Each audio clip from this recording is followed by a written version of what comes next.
రోజు main stream media అంటే highest viewership ఉన్న మీడియా అండి, హైయెస్ట్ ప్రజలందరికీ కూడా రీచ్ అయ్యే మీడియా ఆ రోజు టీడీపీ ఆఫీస్ మీద దాడులు జరిగితే చూపించరు, నారా భువనేశ్వర్ని కామెంట్ చేస్తే దాన్ని వెకిలిగా చూపించే ప్రయత్నం చేస్తారు, పవన్ కళ్యాణ్ వెహికల్ అడ్డుకుంటే దాన్ని చూపించరు, యువగోళం పాదయాత్రను అడ్డుకుని నారా లోకేష్ మీద రాళ్లదాడి జరిగితే దాన్ని చూపించొద్దని ఇన్స్ట్రక్షన్. వివేకానంద రెడ్డి మర్డర్ కేసుకు సంబంధించి సునీతారెడ్డి ఢిల్లీ స్థాయిలోకి వెళ్ళి కన్నీళ్లు పెట్టుకుని ఏడుస్తుంటే దాన్ని చూపించొద్దు, సునీతారెడ్డి మర్డర్ చేసింది అన్నట్టుగా వార్తను ప్రొజెక్ట్ చేయాలని చెప్పి ఇన్స్ట్రక్షన్స్. ఇలాంటి దారుణాలు దరిద్రాలన్నీ కూడా అప్పట్లో ఇన్స్ట్రక్షన్స్ ఉన్నాయండి ప్రభుత్వ పెద్దల నుంచి, కొంతమంది నుంచి, మెయిన్ స్ట్రీమ్ మీడియాలో ఉన్న కొంతమంది పెద్దలు దాన్ని ఇంప్లిమెంట్ చేశారండి. మీరు ప్రత్యక్షంగా గమనించుంటారు నాకు తెలిసి. అవును అశోక్ గారు, వాస్తవంగా ఈ ఈ ఈ రోజున వైసీపీ ప్రభుత్వం ఓడిపోవటానికి కారణం కూడా ఆ మీడియా సంస్థలే. వీళ్ళు అనుకున్నారు మేము టీడీపీ దాడుల్ని జనసేన మీద జరిగిన దాడుల్ని మేము చూపించకపోతే ప్రజలు మంచోళ్ళు అనుకుంటారు. ఈ ఛానల్స్ ఎవడు చూస్తాడు సార్? ఊరగా ఫీల్ అవటమే, నెంబర్స్ చూసుకొని ఫీల్ అవటమే అయిపోయింది.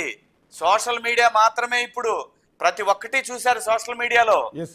ఈ పనికి మాలిన నాలెడ్జ్ లేని ఫెలోస్ ని జీతాలు ఎక్కువ ఇచ్చి ఆడ మేపటం తప్పితే ఆడు చేసేది ఏం లేదు. అక్కడ ఆడికి ఏం తెలియదు బేసిక్ గా. ఎక్కడో గుంటూరులో సిటీ కేబుల్ అవుట్లెట్ పనిచేసే యదవలను తీసుకొచ్చి ఓ పెద్ద ఛానల్ని ఒక పెద్ద సింహాసనం మీద కూర్చోబెడితే ఇంతకన్నా అవుట్పుట్ ఏమొస్తుందండి? ఏమొస్తుంది సార్ అవుట్పుట్? అనంతబాబు శవాన్ని డోర్ డెలివరీ చేస్తే మీడియా ఎక్కడ పోయిందిరా? నువ్వు చెప్పుకుంటున్నా నాది నెంబర్ 1 అని చెప్పి తెలంగాణలో వాటి మీద వీటి మీద వేసుకుంటారు కదా మీరు రాజకీయ పార్టీల మధ్య గొడవలు పెట్టి అది ఎంటర్టైన్మెంట్గా క్రియేట్ చేసి మీ వ్యూవర్షిప్ పెంచుకోవటమేనా న్యూస్ అంటే? అదే రిపోర్టింగ్ అంటే రేపు నీ బిడ్డకో నీ భార్యకో వస్తుంది కదా, నీకో ఇలాంటి పరిస్థితి వచ్చిన రోజున గగ్గోలు పెడతావు కదా. ఆ రోజు ఎవరు చెప్తారు నీకు? ఎవరైతే అనంతబాబు తీసుకొచ్చిన డోర్ డెలివరీని ఆ దళితుడి భార్య గగ్గోలు పెట్టింది చూపించావా నువ్వు? చూపించలా. రేపు మనకేదన్నా జరిగినా చూపించేవాడు ఉండడు. కాబట్టి ఇప్పటికైనా చేసిన తప్పుకి చెంపలేసుకొని భగవంతుడి దగ్గర రిపోర్టింగ్ చేయటం అలవాటు చేసుకోండి. మేము తోపులము, మేము డబ్బు సంపాదించేసాం, మా దగ్గర డబ్బు ఉంది. డబ్బు దేనికి పనికిరాదు. స్టీవ్ జాబ్స్ దగ్గర నేను ఈ ప్రపంచంలో కొన్ని భాగాలను కొనగలను, నాకు ఊపిరి ఆడటలేదు, ఊపిరి ఎవరన్నా ఇస్తారా అని అడిగాడు. స్టీవ్ జాబ్స్ కంటే మగాళ్ళు అంటారా మీరు మీ ఓనర్సు? మా ఉసుర్లు తగలవా మీకు? హైదరాబాదులో ఇల్లు కూడా దొరకకుండా చేసిన మీ పాపం ఊరికే పోతా? వేటాడారే నెలల పాటు. నేను మొదలుపెట్టినా?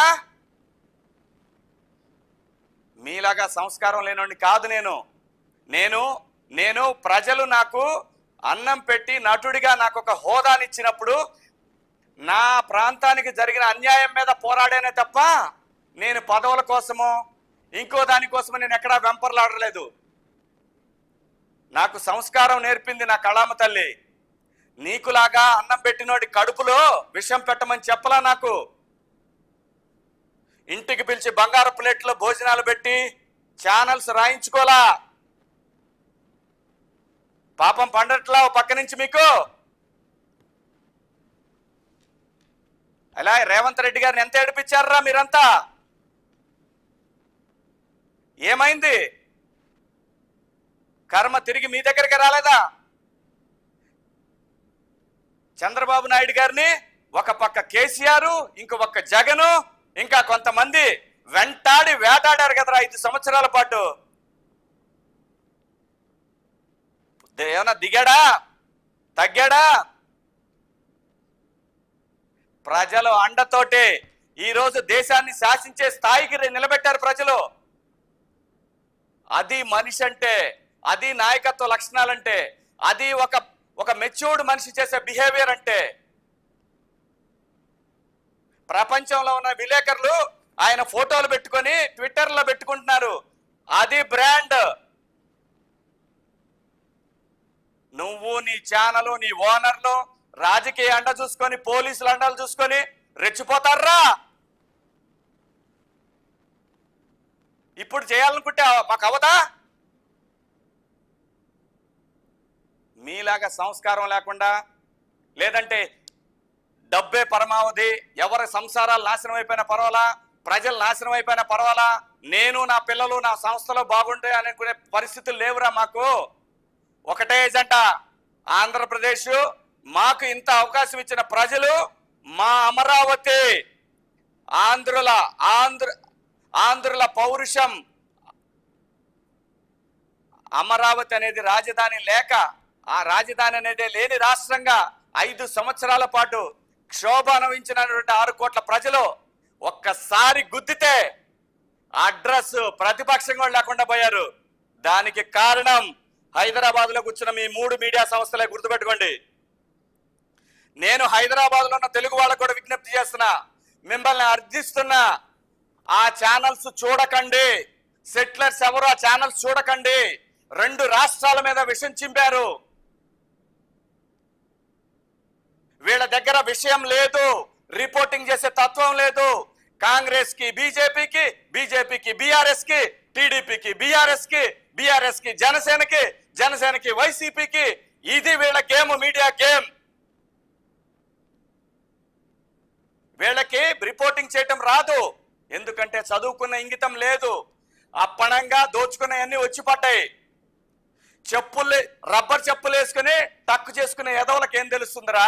ప్రజలు, ప్రజాస్వామ్యం, మనుషులు, మానవత్వం ఇలాంటి విలువలు లేనోళ్ళు సంస్థల్లోకి ఎంటర్ అయితే ఏముంటుందరా? ఇది కసి, ఇది ఆవేదన. 5 సంవత్సరాల పాటు, నెలల పాటు తరిమారు నన్ను నెలల పాటు తరిమారు. నేను చెప్పుకోలా, నేను భయపడ, అది నా నొప్పి. దాన్ని మించిన నొప్పి అమరావతి, దాన్ని మించిన నొప్పి ఒక విజనరీ లీడర్ని, ఆయన కుటుంబాన్ని, నారా లోకేష్ గారిని రోడ్డునేసి మీరందరూ ఆనందం పొందారు. కేసీఆర్, జగన్ ఛానల్స్, మీ 3 ఛానల్స్, ఇంకా ఈ 3 ఛానల్స్ అధినేతలు మీరు పొందిన ఆ యొక్క ఏమంటారు, ఆ దరిద్రమైన ఆనందాన్ని ఒకవేళ బాబు గారు మర్చిపోతారేమో, మేమెవరం మర్చిపోయాము. నేను అనుకోట్లా మర్చిపోతారని, కానీ వాళ్ళు ప్రాపగండా చేస్తున్నారు అక్కడ. మేము ఒప్పించుకుంటాము, మేము ఎంటర్ అవుతాము అన్నారు. ఆంధ్రప్రదేశ్లోకి ఎంటర్ అవ్వండిరా, ప్రజలు చెప్తారు మీ సంగతి. సార్ శివాజీ గారు, ఈ కర్మ రిటర్న్స్ అనేది ఇలా మాట్లాడటం మాకు వచ్చు. ఒక్క నిమిషం అశోక్ గారు, ఇవన్నీ మాట్లాడటం, ఈ పొగరబోతు మాటలు చెప్పటం మాకు వచ్చురా. ఇది కాదు ప్రజలు కోరుకునేది. ఇలాంటి సవాళ్ళు, ప్రతి సవాళ్ళు కాదు కోరుకునేది. ప్రజలు కోరుకుంటున్నది ఒక రాజధాని. 10,000 మంది ఆడవాళ్ళని ప్రతిరోజు వాళ్ళ అంగాలతోటి, వాళ్ళ బట్టలతోటి, వాళ్ళ బంగారంతో, వాళ్ళ తాలిబొట్లతోటి, వాళ్ళ డొక్కల్లో తన్ని ఈడ్చి లాక్కెళ్ళి గుర్రాలతోటి తొక్కిచ్చి, పోలీసు లాఠీలతోటి కొట్టించి, ఆ పాపం ఊరికే పోద్దంటారా మీకు? దానికి ప్రతిగా ఇంకొకళ్ళు రాజధాని, 3 రాజధానులు కావాలి, ఒక శిబిరం పెడితే దాన్ని మీ 3 ఛానల్స్ చూపిస్తాయంట్రా. ప్రజలు మర్చిపోతారా? డిలీట్ చేయరా మిమ్మల్ని? డిలీట్ చేయకపోతే పౌరుషం లేని వాళ్ళ కిందే లెక్క ఆంధ్రులు. మీ 3 ప్రజలకు క్షమాపణ చెప్పాలా, అన్ని రాజకీయ పార్టీలకి క్షమాపణ చెప్పాలా. రిపోర్టింగ్ చేయండి రా, జర్నలిజాన్ని కాపాడండి రా, జర్నలిజాన్ని నిలబెట్టండి రా. అది నిజమైన మనిషి, నిజమైన జర్నలిస్ట్ లక్ష్యం. ఇంకొక ఆయన ఉన్నాడు హైదరాబాద్లో, అమర్ అని, ఒక పెద్ద మేధావి జర్నలిస్ట్, ఆంధ్రప్రదేశ్ ప్రభుత్వానికి సలహాదారు. ఆయన కూడా చాలా గౌరవించా నేను, చాలా మంచోడు అనుకున్నా. ఎంత విషం చిమ్మాడు ఆంధ్రప్రదేశ్ మీద, ముఖ్యంగా చంద్రబాబు నాయుడు గారి మీద. అసలు అంటే ఎంత సింపుల్గా, సిల్లీగా వీళ్ళ ఆస్తులు ఒక్కొక్కటి తీయండి, ఎంతెంత ఉంటాయో ఒక్కొక్కటి. ఇవాళ నేషనల్ మీడియాకి ఎంతెంత పంచిచ్చాడో ఈ మనిషి చూడండి. అక్కడ ఆంధ్రప్రదేశ్ ప్రభుత్వం ఎంత కట్టిందో నేషనల్ మీడియాలకు చూపించమనండి. రెండు రాష్ట్రాల్లో తెలుగు ప్రజలకు చెప్పేది ఒకటే, మీడియాలు ఎక్కడైతే పార్టీల్ని రెచ్చగొట్టి ఎంటర్టైన్మెంట్ క్రియేట్ చేయాలనుకుంటున్నాయో వాటిని ఎంటర్టైన్ చేయకండి. మన పిల్లల భవిష్యత్తు గురించి మాట్లాడాయి, మన ప్రాంతంలో సమస్యల గురించి మాట్లాడాయి, మన బిడ్డల భవిష్యత్తు గురించి మాట్లాడాయి, మన రాజధానుల నిర్మాణం గురించి, వాటి బాగోగుల గురించి మాట్లాడే ఛానల్స్, అవినీతి అధికారుల గురించి, అవినీతి నాయకుల గురించి చెప్పే వాటిని మాత్రమే ఎంకరేజ్ చేయండి. రా, ఇక నుంచి నీ రిపోర్టింగ్ ఏంటో మా రిపోర్టింగ్ ఏంటో నువ్వు చూస్తావు. ప్రజల ముందు మిమ్మల్ని దోషులుగా ఆల్రెడీ నిలబెట్టాం. ఇకనైనా సరే నేను ముఖ్యంగా చెప్పేది ఛానల్స్ అధినేతలకి, అయ్యా ఈ వెధవల మాటలు వినకండి. ఈ వెధవల మాటలు వింటే మీరు చాలా ఇబ్బంది పడతారు. వాళ్ళు చెప్పేవన్నీ అబద్ధాలు, వాళ్ళ ప్రాపకం కోసం వాళ్ళు, అలాగే కొంతమంది అనలిస్టుల రూపంలో, ఇదంతా ఒక కోటరీ అండి, ఇదొక విషవలయం. ఇది ఓనర్స్ కి చెప్పేది వేరు, వీళ్ళు ఇక్కడ క్రియేట్ చేస్తుంది వేరు. కోట్లు సంపాదిస్తున్నారు. అలాగే యూట్యూబ్ ఛానల్స్ పెట్టారు. ఈ యూట్యూబ్ ఛానల్స్ హైదరాబాద్ బేస్డ్ గా తయారైన యూట్యూబ్ ఛానల్స్ అన్ని కూడా ఆంధ్రప్రదేశ్ మీద విషం చెమ్మటానికే. ఒక తెలకపల్లి రవి గారు, ఒక సాయి, అలాగే ఈహాని ఈ మధ్య ఒక అతను పెట్టాడు. అతను రెచ్చగొడుతున్నారు పార్టీని. నేను అనేది వాళ్ళు దుర్మార్గుల దృష్టిలో చెప్పడం, రెచ్చగొడుతున్నారు వాళ్ళని. ఇప్పుడు కూడా జరిగేదంటే చెప్పనా, జనసేనని టీడీపీని ఎలా విడగొట్టాలా అనే విశ్వ ప్రయత్నం చేస్తారు వీళ్ళు ముగ్గురు. ఈయనకి గౌరవం దక్కట్లేదు, వీళ్ళకి మంత్రి పదవులు తక్కువ ఇచ్చారు, వీళ్ళని అవమానంగా చూస్తున్నారని కింద క్యాడర్ ఏమైతే పాపం ఈ తమ్మునేలు చూసి రెచ్చిపోతుంటారు. వాళ్ళు వీళ్ళిద్దరు మందు తాగినప్పుడు ఇద్దరు రెచ్చిపోతారు. అధినేతలకు తలకాయ నొప్పి, నిజమేంటో తెలీదు. ఇదే వీళ్ళ వ్యూహం. దయచేసి టీడీపీ కార్యకర్తలు కానీ, కూటమి కార్యకర్తలు కానీ, జనసేన కార్యకర్తలు కానీ ఎవరు కూడా వీళ్ళ దాంట్లో పడొద్దు, కులాల మోజులో పడొద్దు. వీళ్ళు రాష్ట్రం మీద వీళ్ళకి పట్టు కోల్పోయారు కాబట్టి తిరిగి తెచ్చుకోవటానికి మనందరి మధ్య చిచ్చులు పెడతారు. దయచేసి వినకండి. మిమ్మల్ని అందరినీ చేతులెత్తి అర్థిస్తున్నా. ఈ ఆంధ్రప్రదేశ్కి ఒక రాజధాని అమరావతి కావాలి.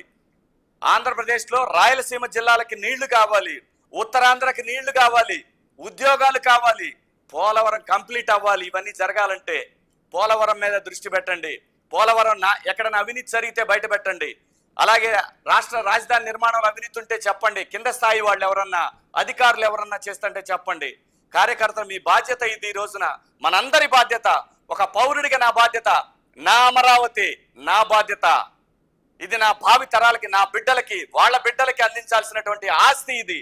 ఈ ఆస్తిని మనం ఒక బలమైన పునాది వేయకపోతే ఈ మీడియా ముసుగులో ఉన్నటువంటి ఈ దొంగలు, జర్నలిస్ట్ బిడ్డలేసుకున్నటువంటి ఈ నకిలీలు, వీళ్ళందరూ మళ్ళీ విధ్వంసం ఏదో ఒక రూపంలో క్రియేట్ చేస్తారు. గుర్తుపెట్టుకోండి. మీరందరూ కూడా, మీ అందరికీ, తెలుగు ప్రజలందరికీ చేతులెత్తి మొక్కుతున్నా. 10 సంవత్సరాల్లో 5 సంవత్సరాలు నా ఇష్టపూర్తిగా ఆంధ్రప్రదేశ్ కోసం నేను నిలబడ్డా. 5 సంవత్సరాలు నా కెరీర్తో, నా కుటుంబంతో నాతో ఆడుకున్నారు. ఈ పెయిన్ నేను బేర్ చేయగలను, నేను చూసుకోగలను. కానీ రాష్ట్రాన్ని ఇబ్బంది పెట్టారు వీళ్ళు, వదిలే ప్రసక్తే లేదు. ఇక ముందు నుంచి మాత్రం నా మిషన్ ఇదే. ఈ 3 ఛానల్స్ వీళ్ళ దుర్మార్గాలని సాగనివ్వను. నాకు తెలుసు ఈ మొహాలు ఇప్పుడు జర్నలిస్ట్ లాగా ఛానల్స్ లో ఉన్నాయేమో. మీడియాకి బిగినింగ్ డేస్ లో తేజ న్యూస్ కి ఎడిటర్ గా పనిచేసినాడు నేను. ఏమి తెలియకుండా, ఏమి తెలవకుండా, ఏమి నేర్చుకోకుండా ఇంత దూరం రాలేదురా నీలాగా బఫోన్. చదువు లేదు నీకు. నువ్వు రాష్ట్రాన్ని, రాష్ట్ర రాజకీయాలని, రాష్ట్రం యొక్క సంపదల గురించి చర్చించే స్థాయిరా నీది. సరే, ఇప్పుడు నారా లోకేష్ ఉంది, బిడ్డల భవిష్యత్తును నాశనం చేస్తున్నారు. Sir, Nara Lokesh red book ఉంది. ఇవాళ స్టేట్ వైడ్ మొత్తం హోర్డింగ్స్ పెట్టారు చాలా చోట్ల. వైజాగ్లో పెట్టారు, విజయవాడలో పెట్టారు, కర్నూలులో పెట్టారు, అనంతపురంలో పెట్టారు.